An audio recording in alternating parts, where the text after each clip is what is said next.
Une convocation sèche arrache un anesthésiste reconnu à son bloc et fissure un équilibre national. Ce basculement brutal, né d'un simple document administratif, révèle comment les lignes entre civils et militaires se contractent jusqu'à devenir presque indiscernables au Burkina Faso.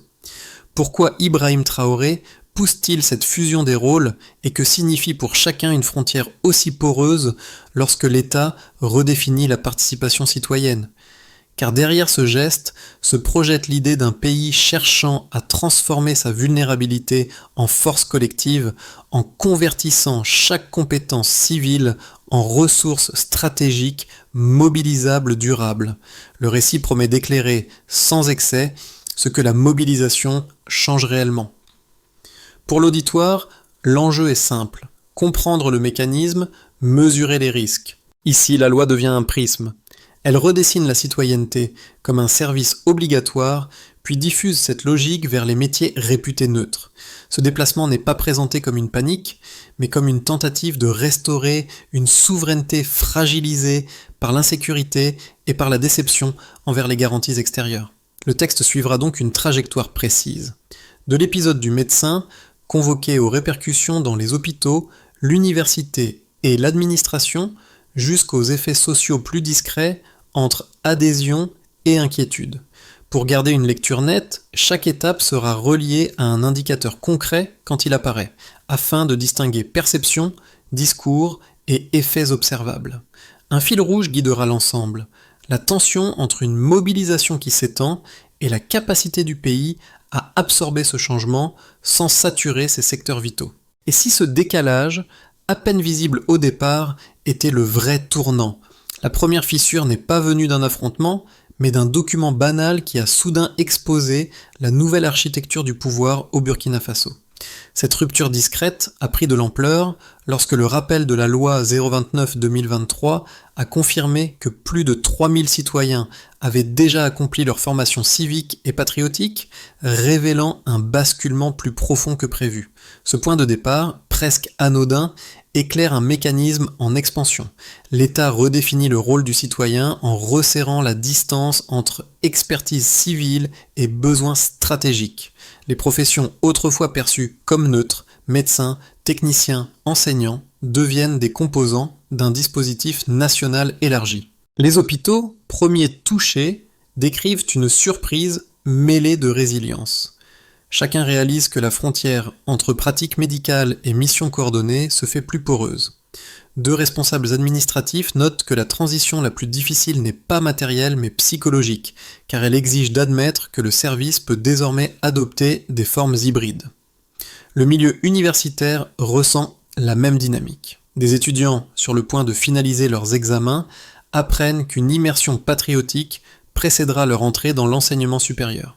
L'annonce suscite interrogation et prudence, mais aussi un certain pragmatisme. Beaucoup comprennent que cette étape ne relève plus du symbole, mais prépare des cohortes entières à contribuer indirectement aux efforts de stabilisation. Dans le même mouvement, des enseignants initialement réticents admettent que cette réorganisation clarifie les attentes de l'État et lève l'ambiguïté entre cadre académique et réalité sécuritaire. Ces signaux fragmentés, mais cohérents, dessinent une ligne directrice. La mutation ne se limite pas aux institutions, elle touche la culture elle-même. Les familles débattent des réaffectations possibles. Les professionnels anticipent les ajustements. Les jeunes oscillent entre appréhension et responsabilité nouvelle. Ainsi se forme la toile de fond indispensable. Une nation fragilisée cherche à convertir sa vulnérabilité en levier stratégique, tout en mesurant les risques d'un élargissement plus rapide que sa capacité à absorber une telle transformation. Dans ce récit, le médecin convoqué devient un personnage guide malgré lui, parce qu'il incarne la collision entre compétences rares et besoins collectifs. À l'hôpital, l'effet est immédiat. Une équipe se réorganise en urgence, non pour dramatiser, mais pour préserver la continuité des soins pendant qu'un maillon essentiel est redéployé. Le choc, disent certains, tient moins à l'ordre lui-même qu'à ce qu'il autorise. L'idée que l'exception professionnelle n'est plus une protection automatique. Un second repère apparaît à l'université. Des étudiants, prêts à boucler leurs examens, comprennent que l'entrée dans le supérieur passera désormais par une immersion patriotique. La réaction n'est pas uniforme. Inquiétude chez ceux qui craignent une rupture de parcours, réalisme chez ceux qui y voient une nouvelle condition d'accès, et adaptation chez des enseignants qui, d'abord réticents, finissent par y lire une clarification des attentes de l'État. Là encore, le basculement n'est pas seulement administratif, il change la manière dont une génération situe son avenir dans une crise prolongée. Ces deux scènes donnent à voir une même mécanique. La loi cesse d'être un texte et devient une discipline quotidienne. Dans les villes, la tension se loge dans les plannings, les effectifs, les choix familiaux. Hors des centres, l'idée d'un redéploiement vers des cliniques rurales ou des besoins techniques fait émerger une autre lecture. Celle d'un État qui tente de tenir le territoire en réaffectant des compétences plutôt qu'en attendant une garantie extérieure. Tout le pays apprend à fonctionner sous contrainte. Le déclencheur apparaît au moment précis où la convocation du médecin devient publique. L'information circule vite, accélérée par les réseaux locaux. Les murmures quittent les couloirs hospitaliers, gagnent les marchés, puis s'étendent aux quartiers périphériques. Ce glissement progressif montre qu'un épisode individuel peut devenir un révélateur national. Les habitants comprennent rapidement que l'annonce ne vise pas seulement un professionnel, mais incarne une orientation générale. La loi quitte l'abstraction. Elle entre dans les vies ordinaires. La surprise domine d'abord, même parmi ceux qui soutiennent la fermeté affichée par l'État. Le sentiment d'être à l'orée d'une nouvelle phase se répand presque mécaniquement. Un second choc suit de près. Les citoyens réalisent que le passage du volontariat à l'obligation modifie la position de chacun. Les fonctionnaires doivent se déclarer. Les entreprises doivent adapter leurs protocoles. Les universités doivent intégrer une étape d'immersion patriotique avant l'admission. Les élèves, eux, découvrent qu'une phase supplémentaire sera exigée avant l'accès au supérieur. Le système cesse d'être théorique. Il avance par couches successives, chacune rendant la précédente plus solide et plus impérative. Ce mouvement fait naître une tension diffuse, mais structurante. Les institutions doivent absorber un changement plus rapide que leur capacité d'adaptation habituelle. Sous l'impulsion d'Ibrahim Traoré, le processus prend un rythme soutenu.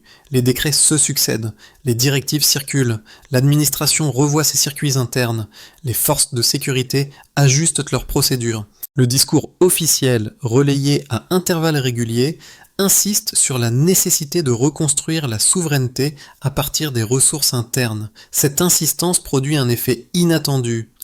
Une partie de la jeunesse se reconnaît dans l'idée d'effort partagé. Elle y voit un renversement de posture, un passage de l'attente à l'action, une façon de rompre avec la dépendance sécuritaire extérieure. Dans ce climat, les camps de formation deviennent un point de bascule. Le point culminant se cristallise dans ces camps, notamment à Kaya. Les instructeurs décrivent une atmosphère décalée par rapport aux anticipations initiales. Peu de résignation, mais une cohésion naissante. Les recrues évoquent un rôle historique, un moment où leur présence donne un sens concret à une décennie d'insécurité. Le moral augmente, selon plusieurs témoignages, et révèle un phénomène inattendu. La contrainte produit une adhésion partielle. Les jeunes répètent que la défense ne peut plus reposer sur des intervenants extérieurs. Cette dynamique donne à la mobilisation une épaisseur sociale qui dépasse la seule logique de décret. Simultanément, les villes expriment une tension différente. Les professionnels redoutent des réaffectations imprévues. Certaines personnes craignent une perte de capacité dans les centres urbains, notamment dans la santé et les secteurs techniques. Des familles s'interrogent sur l'avenir de leurs enfants. Quelques individus choisissent de quitter discrètement le pays. Ce flux reste limité, mais son existence suffit à provoquer des commentaires médiatiques, parfois amplifiés à l'étranger. L'image externe diverge alors de l'expérience interne. Les manchettes évoquent la pression, tandis que les institutions locales parlent d'ajustements nécessaires. La rémanence se forme lorsque l'État réagit à ces inquiétudes. Les obligations sont renforcées, l'évitement devient sanctionnable, mais le ton officiel se veut ferme sans être punitif, misant sur la responsabilité collective plutôt que sur la stigmatisation. Cette posture est perçue comme une validation par les recrues, qui y voient un signe de cohérence. Le dispositif s'auto-alimente. Plus la mobilisation progresse, plus les institutions s'ajustent, plus la dynamique se stabilise, même si des incertitudes persistent. La donnée la plus parlante tient dans un glissement mesurable. Le contrôle gouvernemental passe de 70,49% à 72,7%, signe d'une présence qui regagne du terrain. Ce delta traduit une reprise graduelle, pas une bascule instantanée. Voici un premier repère chiffré. 3000 citoyens ont déjà achevé une formation civique et patriotique, et le total augmente à mesure que le dispositif s'étend. Ce volume matérialise une mobilisation déjà engagée au-delà des annonces. Il indique aussi une logique de cadence. L'État ne cherche pas seulement des volontaires, il installe une procédure reproductible, capable d'absorber des cohortes successives. Dans cette lecture, le chiffre fonctionne comme une preuve de démarrage, mais aussi comme une contrainte. Plus la file d'entrée s'allonge, plus la logistique, l'encadrement et la coordination doivent suivre. C'est ici que la question ouverte plus haut se referme. Le système ne repose pas sur un choc unique. Il s'appuie sur une montée en puissance organisée qui tente de rendre la mobilisation routinière. Un deuxième repère concerne 2000 fonctionnaires qui ont participé à une immersion militaire, pensée pour uniformiser la compréhension des responsabilités collectives. Cette immersion vise la cohérence administrative sans transformer chaque métier. Ce détail change l'interprétation des critiques les plus rapides. Le programme ne se limite pas à prendre des effectifs, il cherche à synchroniser des services civils avec des priorités de sécurité. Le gain attendu n'est pas seulement disciplinaire, il est opérationnel. Des participants reviennent avec une lecture plus structurée des chaînes de décision et des urgences territoriales, tout en percevant plus nettement les limites réelles de l'appareil d'État. Autrement dit, l'immersion produit un double effet. Elle renforce une capacité de réponse et elle rend visibles les points de saturation possibles. Le troisième repère est celui du territoire, car le delta 70,89%, 72,7% n'est pas qu'un indicateur abstrait. Il renvoie à des zones où la présence étatique avait reculé, notamment des espaces ruraux et des corridors économiques fragilisés par l'insécurité. Là, même un gain modeste prend une valeur politique. Il suggère que l'État parvient à réoccuper certains segments, à rétablir une continuité minimale et à créer des conditions de stabilisation progressive. Mais ce même chiffre invite à la prudence. Une progression en pourcentage peut coexister avec des tensions humaines, des inquiétudes urbaines et des ajustements permanents dans la santé ou l'éducation. Les données ne contredisent pas ces tensions, elles encadrent simplement le débat en montrant qu'il existe des effets mesurables, donc discutables, plutôt qu'un récit uniquement impressionniste. Enfin, l'ensemble de ces chiffres dessine une grammaire. Prouver que la mobilisation n'est pas une urgence improvisée, mais un système adaptatif. Cette grammaire permet de soutenir une doctrine de souveraineté construite de l'intérieur tout en exposant sa fragilité centrale. Si la montée en charge dépasse la capacité d'absorption, les secteurs vitaux risquent l'essoufflement. Les nombres servent alors à la fois d'argument et de test. Ils rassurent sur l'organisation, et ils obligent à surveiller les seuils de saturation. D'un côté, une lecture critique, souvent portée par des observateurs extérieurs, décrit la mobilisation comme un glissement inquiétant vers une militarisation diffuse. Selon cette position, l'extension du service obligatoire à de larges segments de la société brouille la frontière entre civil et militaire, fragilise des secteurs essentiels et installe à terme une structure de pouvoir difficile à modérer. Les exemples mis en avant sont connus. La convocation d'un médecin réputé indispensable, les inquiétudes exprimées dans les centres urbains, la pression ressentie par les familles et l'existence de départs discrets vers l'étranger. Dans cette optique, même des dispositifs d'immersion peuvent être perçus comme un moyen d'aligner l'ensemble des institutions sur une logique sécuritaire au risque de réduire l'autonomie des professions. De l'autre, une lecture défensive soutient que le cadre est rationnel dans un pays confronté à une insécurité prolongée et à des garanties extérieures jugées insuffisantes. Elle souligne que la mobilisation n'implique pas mécaniquement l'envoi de chaque compétence sur la ligne de front. Des professionnels peuvent être réaffectés vers des cliniques, des infrastructures ou des besoins territoriaux sans être convertis en combattants, précisément parce que l'objectif recherché est une souveraineté opérationnelle fondée sur les ressources internes. Les partisans de cette approche ajoutent un élément social. Dans les camps, certains instructeurs décrivent une cohésion naissante et un moral plus élevé qu'anticipé. signe que la contrainte peut produire une adhésion partielle plutôt qu'un rejet uniforme. La réponse la plus solide consiste à tenir les deux arguments à la fois, puis à les ancrer dans les éléments mesurables disponibles. Les chiffres cités, 3000 citoyens déjà formés, 2000 fonctionnaires passés par une immersion et un contrôle territorial passant de 70,9% à 72,7%, suggèrent une montée en puissance progressive et structurée, non une mobilisation aveugle. Ils n'annulent pas les tensions urbaines, ni les craintes sur la saturation des secteurs vitaux. Ils indiquent plutôt que le dispositif cherche une articulation entre contraintes légales et flexibilité d'affectation. Autrement dit, la question n'est pas de trancher entre autoritarisme et unité, mais d'observer si l'expansion reste compatible avec la continuité civile ou si la mécanique accélère au point de déstabiliser ce qu'elle veut protéger. On peut alors parler de deux vitesses pour une même loi. La révélation centrale ne tient pas à un nouveau texte, mais à un contraste de terrain. Dans les camps, l'engagement semble se transformer en cohésion naissante, tandis que dans les centres urbains, la prudence s'épaissit, portée par la crainte des réaffectations et de la perte de compétences. Ce décalage change la lecture du dispositif. Il suggère que la mobilisation ne produit pas un effet uniforme, mais une dynamique à deux vitesses, où l'adhésion active et l'inquiétude persistante coexistent sans se résoudre. Pour les observateurs internationaux, cette zone de contraste devient l'indice le plus délicat. Une cohésion qui se renforce peut soutenir l'effort collectif, mais elle peut aussi dépasser les cadres prévus si l'expansion va plus vite que la capacité d'organisation. Dans le même temps, les tensions urbaines rappellent un risque plus concret. La continuité des services essentiels dépend d'ajustements constants, et chaque rotation mal expliquée peut alimenter l'incertitude domestique. C'est ici que l'approche attribuée à Ibrahim Traoré apparaît comme un pari. Transformer une contrainte en levier stratégique sans laisser la mécanique saturer ce qu'elle mobilise. La suite devient donc une question de conséquences tangibles vécues par des groupes différents au même moment. Pour les institutions publiques, l'effet le plus visible est organisationnel. Les immersions et la coordination accrue renforcent une discipline de service, mais elles exposent aussi, au grand jour, les limites de capacité de l'appareil d'État. Le chiffre de 2000 fonctionnaires passés par une immersion sert de repère. Il suggère une volonté d'aligner les réflexes administratifs avec des priorités de sécurité, sans transformer chaque bureau en caserne.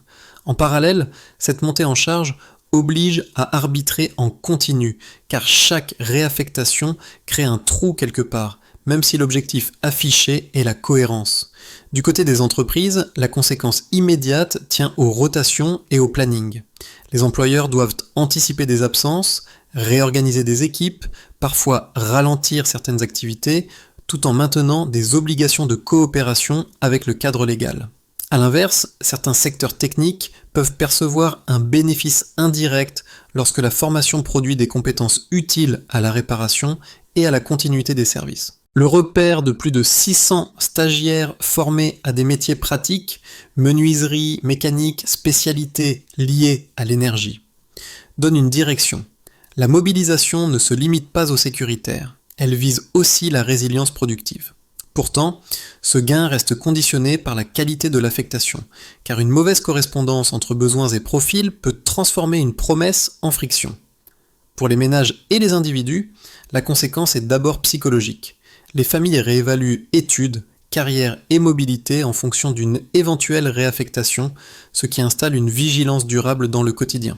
Chez une partie des jeunes, les camps peuvent aussi produire une appartenance nouvelle, parfois décrite comme une cohésion, née de la fatigue accumulée face à l'insécurité, sans effacer les appréhensions. Quelques départs discrets vers l'étranger, même minoritaires, deviennent un signal politique.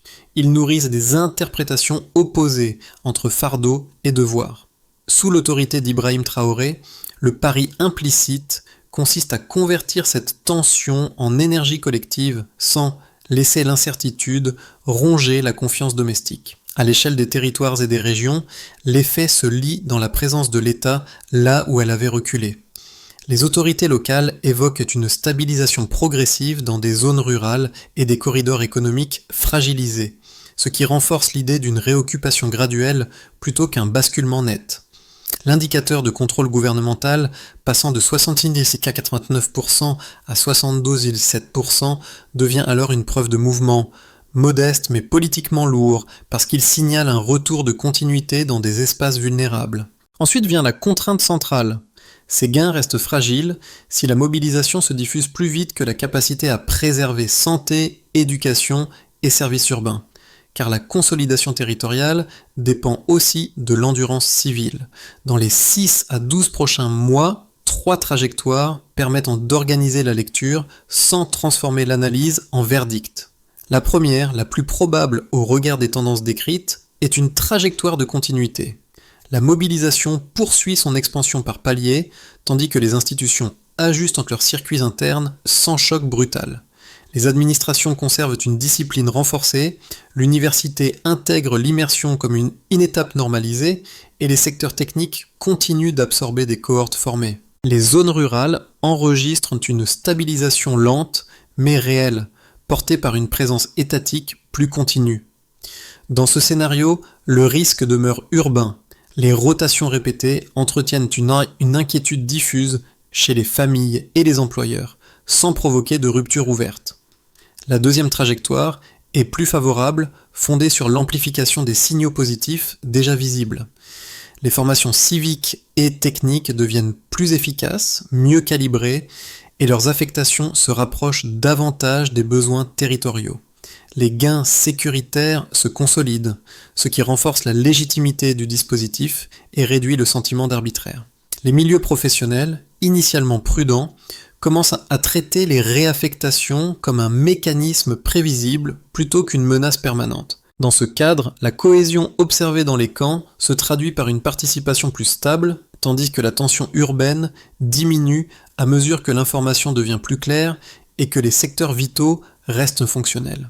Le regard extérieur, sans se renverser, s'ajuste lorsque les effets deviennent plus lisibles.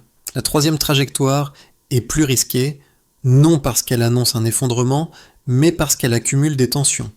Si les réaffectations deviennent trop fréquentes, mal coordonnées ou insuffisamment expliquées, des secteurs essentiels, santé, éducation, réseaux techniques, peuvent s'affaiblir. Les familles réagissent plus vivement, les départs discrets gagnent en visibilité, et les partenaires internationaux interprètent ces signaux comme une fragilité intérieure, ce qui accentue la pression diplomatique. Dans les régions exposées, une fatigue du personnel mobilisé peut ralentir les gains, créant un effet domino sur la cohésion. Une recommandation analytique traverse ces 3 chemins. Si l'on observe la mobilisation comme un système dynamique, alors il faut suivre ce qu'elle produit et ce qu'elle exige, sans confondre mouvement et réussite, ni contrainte et consentement. Pour les familles, la mobilisation prend d'abord la forme d'une intrusion dans le quotidien. Les décisions de scolarité, de stage, de déménagement ou même de simple planification professionnelle se font désormais avec une variable nouvelle, la possibilité d'une réaffectation. Cette incertitude ne se traduit pas toujours par une opposition ouverte. Elle s'exprime souvent par une vigilance silencieuse, un besoin de comprendre les règles, un désir de savoir à quoi s'attendre. Le foyer devient ainsi un lieu où l'on discute d'enjeux autrefois réservés aux institutions. Et cette politisation domestique change la texture même de la vie ordinaire. Pour les professionnels des villes, l'expérience se situe au croisement de 2 logiques. D'un côté, ils doivent maintenir la continuité des services malgré les rotations, les ajustements d'effectifs et la réorganisation administrative. De l'autre, ils constatent que l'immersion et la discipline associée modifient la culture interne des structures publiques en renforçant certains réflexes opérationnels tout en soulevant des questions sur la frontière entre devoir civil et participation au dispositif national.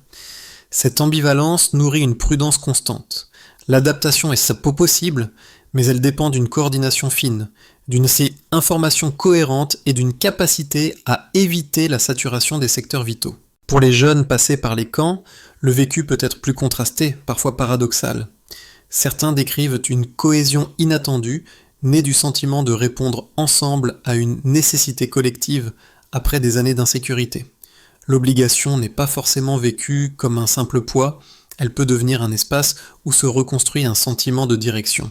Mais cette dynamique ne supprime ni la fatigue, ni l'inquiétude des proches, ni les interrogations sur la durée. Elle installe plutôt une identité nouvelle, qui cohabite avec la crainte des réaffectations et la conscience des limites matérielles. Face à ces trois expériences, une attitude utile pour le public consiste à distinguer trois niveaux, ce qui relève de la règle, ce qui relève de l'organisation et ce qui relève du ressenti. Cette distinction aide à comprendre pourquoi un même dispositif peut produire au même moment de la cohésion dans un lieu et de la prudence dans un autre, sans que l'une de ces perceptions annule l'autre. Pour rendre la mobilisation praticable sans déstabiliser les secteurs vitaux, une logique en étapes peut servir de grille, avec des responsabilités claires, des horizons simples et des indicateurs observables. D'abord, il s'agit de renforcer la coordination entre institutions civiles et structures de défense. Les administrations doivent consolider les circuits de remontée d'informations afin d'ajuster les réaffectations au plus près des besoins réels. Concrètement, cela suppose une cartographie régulièrement mise à jour des compétences disponibles et une anticipation des périodes critiques dans la santé, l'éducation et les services techniques. L'indicateur le plus parlant reste la stabilité fonctionnelle, capacité des services essentiels à tenir sans rupture visible malgré les rotations. Ensuite, il devient nécessaire de structurer davantage la formation civique et l'immersion. L'objectif n'est pas d'allonger indéfiniment les parcours, mais d'organiser des cycles plus courts et plus fréquents, capables d'absorber des volumes variables sans bloquer les institutions. Les centres de formation peuvent suivre l'évolution des acquis par cohorte, ce qui permet d'observer si l'effort produit une montée en compétences ou une simple circulation d'effectifs. Le marqueur opérationnel devient alors la cohérence entre ce qui est enseigné et ce qui est réellement mobilisé sur le terrain. En troisième étape, il s'agit de stabiliser le déploiement vers les zones rurales sous pression. Les autorités locales doivent pouvoir demander, recevoir et intégrer des compétences civiles là où les besoins sont immédiats, en limitant les retards et les affectations incohérentes. Cette standardisation réduit l'arbitraire perçu et transforme la mobilisation en continuité de service plutôt qu'en déplacement subi. L'indicateur utile est la permanence minimale, capacité à maintenir soins, enseignement et réparation technique malgré la contrainte. La quatrième étape consiste à gérer les tensions urbaines par une information cohérente sur les rotations. Lorsque les familles ou les employeurs savent mieux ce qui est prévu, l'incertitude diminue et les départs discrets perdent de leur attrait politique. Ici, le test n'est pas une promesse, mais un signal. Réduction des demandes d'exemption et stabilisation des effectifs en ville. Enfin, il reste essentiel de maintenir une narration publique qui présente la mobilisation comme un système adaptatif et non comme une mesure figée, tout en reconnaissant les limites. Sous l'autorité d'Ibrahim Traoré, le point de mesure clé devient la capacité à préserver simultanément cohésion, continuité civile et progression sécuritaire sans accélération non maîtrisée. Le parcours semblait n'être qu'une convocation, puis il s'est révélé être un déplacement de frontières. Le médecin, arraché à sa salle d'opération, reste la silhouette la plus parlante, non parce qu'il résume tout, mais parce qu'il montre ce que la loi fait aux évidences. Un savoir rare peut devenir une ressource mobilisable et une neutralité professionnelle peut être requalifiée par nécessité nationale. Le symbole du scalpel, aperçu plus tôt, ne renvoie plus seulement à la médecine, il renvoie à une société où le service se redéfinit, parfois sans prévenir. Dans les villes, l'inquiétude demeure, car la continuité des soins et des services exige des ajustements précis. Dans les camps, une cohésion naissante donne une autre lecture, plus collective, plus orientée vers l'endurance. Entre les deux, la même mécanique produit des perceptions opposées, et c'est là que le récit se referme. Une mobilisation peut être à la fois structurante et éprouvante, selon l'endroit où l'on se tient. La cohésion ne remplace pas la capacité. Sous l'autorité d'Ibrahim Traoré, le pari reste visible. Convertir une vulnérabilité en force collective sans saturer les piliers civils qui rendent cette force possible.